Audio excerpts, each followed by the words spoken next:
Hey, so let's talk about perception. So your mind is the mirror in which you perceive the world, and what you perceive becomes your truth.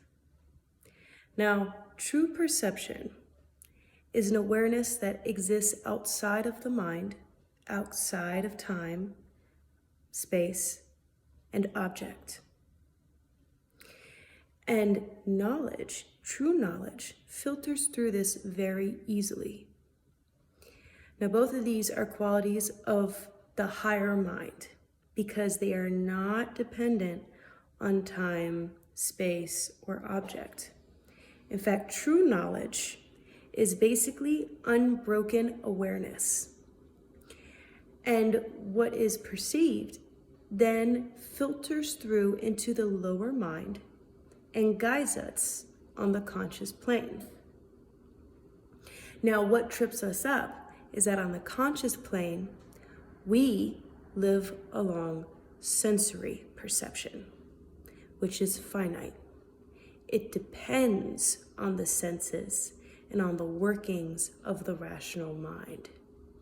So when we are existing and receiving this knowledge and awareness from the higher mind, we then direct that into focusing on other things, right? And sources of knowledge may contradict another thing that we are perceiving, or one may be more convincing than the other, and that determines our action. And then our perceptions change, right? And our truth changes to match whatever we choose. A thing to keep in mind is that the more our mind grows, our perception grows, our perception changes. True perception changes all the time because it's simply awareness. Now, how do we not get caught up in sensory perception, which can lead to a lot of untruths? Because it's based off of sense objects, off of time, space, and object, right? Which, as we know, is not actually really what's going on, right? There's something outside of that.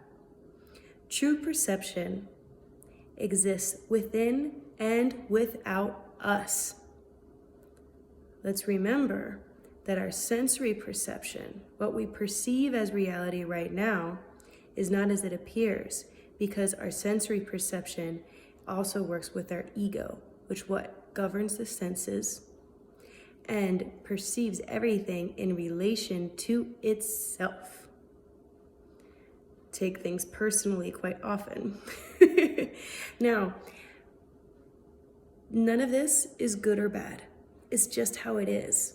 So as magicians, alchemists, yogis, whatever you want to call yourself, it's very, very important that we develop this link to the awareness that is outside of our sensory perception, because this connects us to those higher realms, to the higher mind, to what's actually going on. And we're no longer severely limited by our sense objects, by our surroundings. So how do we connect then to this awareness that's within and without us? If it's everywhere, why can't I see it? Why can't I connect to it? Well, the way how you connect to it is through prana. Prana is the electromagnetic field that runs between the physical body and the mental space, the mental body.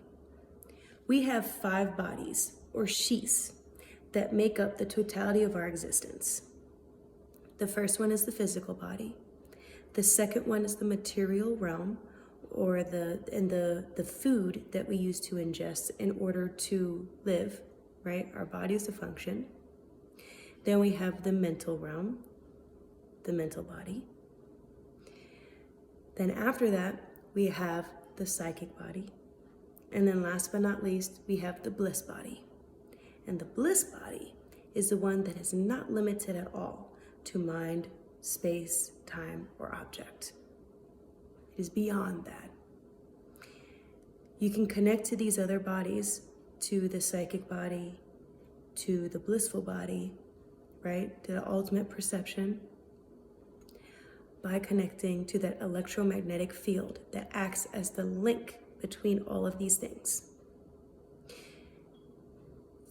Working on your focus is huge. This is where meditation gets its reputation. Because what it does is it trains you in order to focus on something, so then you no longer become distracted by the limitations of time, object, or space. You go beyond that. And once you can do that, you are then directly linked to that universal awareness. Prana is what? The evolute of consciousness. So this electromagnetic field that I'm talking about is actually the densest form of prana. Oh, and a side note I want to add. The sum total of your life is not based off of the number of years you have lived. It is based off of how you have perceived your life. So these practices are crucial for you understanding your existence and your path. A foundational practice in meditation that they have you begin with is your breathing. In the in the description below, there is a link that I have provided to a meditation channel that focuses on the breathing exercises to the mantra So Hum. So Hum is a natural mantra of our breath. When we breathe in, it's so. When we breathe out, it's hum. This channel has breathing exercises that works off of counts. So let's say we're doing a meditation of 4-4-4. It'll be labeled that. That's the count of 4. So I breathe in, so, for the count of 4. Breathe out, hum, for the count of 4. Hold the out breath for the count of 4. Then breathe back in for so on the count of 4. And I do this for as long as possible. You'll see that after 5 minutes, it becomes pretty intense. And it changes the counts. It goes up to 9, and then it'll change patterns. But once you're able to go through these patterns and through these meditations smoothly, you then connect to that link, that pranic link between the mind and the body, which then takes you as a natural consequence to the psychic body, and then eventually to the blissful body. But we gotta start with the breath. The breath is the link between life and death.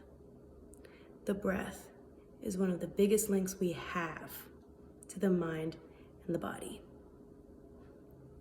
So this was a short video on perception. I'm going to make another one going into prana itself, because I think prana is very extensive and it also has stages of how it develops. And so it's good to explore that as well as we're coming into these more universal patterns and awareness. I hope this helped. Please share with me on your journeys as to how this has been for you, if you've been able to connect to these higher minds, to this higher realm.